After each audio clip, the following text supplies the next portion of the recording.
أعوذ بالله من الشيطان الرجيم بسم الله الرحمن الرحيم ياسين والقرآن الحكيم إنك لمن المرسلين على صراط مستقيم تنزيل العزيز الرحيم لتنذر قوما ما أنذر آباؤهم فهم غافلون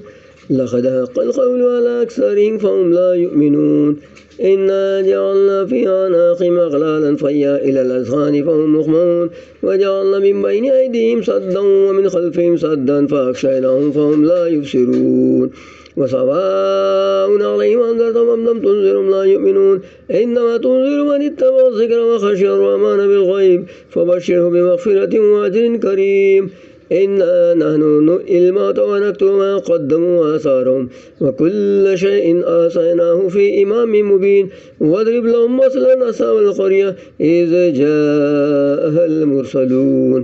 إذ أرسلنا إليهم اثنين فكذبوهما فعززنا بثالث فقالوا إنا إليكم مرسلون قالوا ما أنتم إلا بشر مثلنا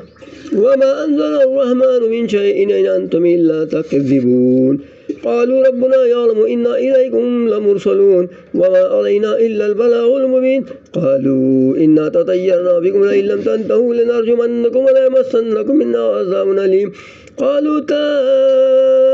طائركم معكم أئن ذكرتم بل أنتم قوم مسرفون وجاء من أقصى المدينة رجل يسعى قال يا قوم اتبعوا المرسلين اتبعوا من لا يسألكم أجرا وهم مهتدون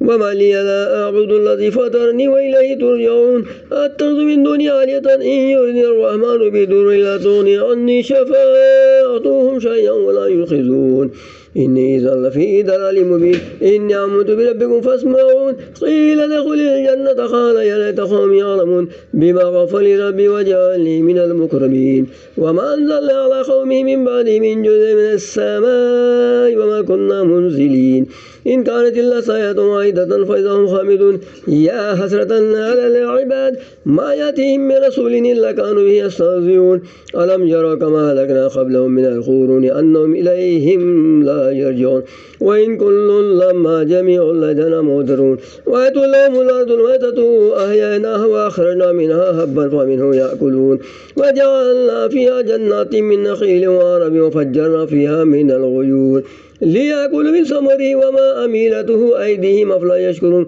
سبحان الذي خلق الأزواج كلها مما تنبت الأرض ومن أنفسهم ومما لا يعلمون وآتوا لهم الليل نسلخ منه النهار فإذا هم مظلمون والشمس تجري لمستقر لها ذلك تقدير العزيز العليم والقمر قدرناه منازل حتى عاد كالأرجون القديم لا الشمس ينبغي لا تدرك القمر ولا الليل سابق النهار كل في فلك يسبحون وآتوا لهم أنهم على ذرية في الفلك المشحون وخلقنا لهم من مثله ما يركون وإن نشأ نغرقهم فلا صريخ لهم ولا هم ينقذون إلا رحمة منا وعطاء إله وإذا قيل لهم اتقوا ما بين أيديكم وما خلفكم لعلكم ترحمون وما تأتيهم من آية من آيات ربهم إلا كانوا عنها معرضين وإذا قيل لهم أنفقوا مما رزقكم الله قال الذين كفروا للذين آمنوا أن نطعمهم ولا يشاء الله أطعمني إن أنتم إلا في ضلال مبين ويقولون متى هذا الوعد إن كنتم صادقين ما ينظرون إلا صيحة واحدة تأخذهم وهم يخصمون فلا يستطيعون توصية ولا إلى أهلهم يرجعون ونفخ في الصور فإذا من الأجداث إلى ربهم ينسلون قالوا يا ويلنا من بعث من مرقدنا هذا ما وعد الرحمن صدق المرسلون إن كانت إلا صيحة واحدة فإذا هم جميع لدينا محضرون فاليوم لا تظلم نفس شيئا ولا تجزون إلا ما كنتم تعملون إن أصحاب الجنة اليوم في شغل فاكهون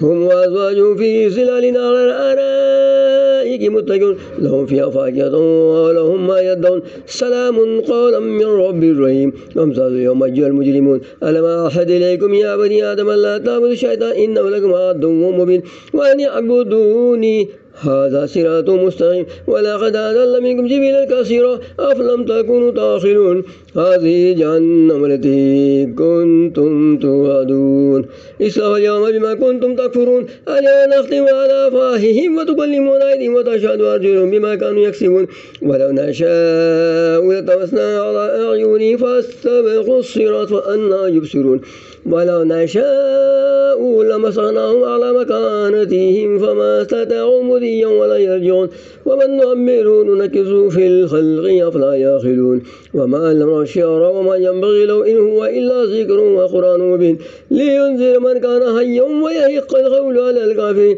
أولم يروا أن خلقناهم مما عملت أيدينا أنعاما فهم لها مالكون وذللناها لهم فمنها ركوبهم ومنها يأكلون ولهم فيها منافع ومشارب أفلا يشكرون واتخذوا من دون الله آلهة لعلهم ينصرون لا يستطيعون نصرا وهم لهم جند مهدرون فلا يحزنك قولهم إنا نعلم ما يسرون وما يعلنون ألم ير الإنسان أن خلقناه من نطفة فإذا هو خصيم مبين وضرب لنا مثلا ونسي خلقه قال من يحيي العظام وهي رميم قل يحييها الذي أنشأها أول مرة وهو بكل خلق عليم الذي جعل لكم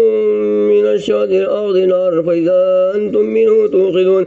أوليس الذي خلق السماوات والأرض بقادر أن يخلق مثلهم بلى وهو الخلاق العليم إنما أمره إذا أراد شيئا أن يقول له كن فيكون فسبحان الذي بيده ملكوت كل شيء وإليه ترجعون صدق الله العظيم.